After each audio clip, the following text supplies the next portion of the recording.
नमस्कार मंडळी. दिवाळीचा फराळ रेडी केला आणि त्यापासून बनणारी चमचमीत भेळ बनवली नाही, काय सांगता? चला मग पटकन सुरुवात करूया आपण रेसिपीला. आपल्या घरात असलेले मेंबर यांना लागणाऱ्या अंदाजानुसार प्रत्येकाला एक एक डिश पुरेल एवढा मुरमुऱ्याचा कुरमुऱ्याचा चिवडा घेतलेला. त्यानंतर त्यात तिखट शेव ॲड केली, ती छान बारीक चुरून घ्यायची.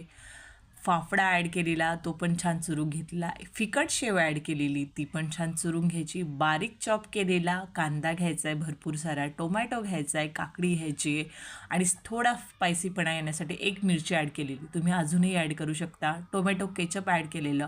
त्यानंतर त्यात मस्त लिंबू पिळलेला.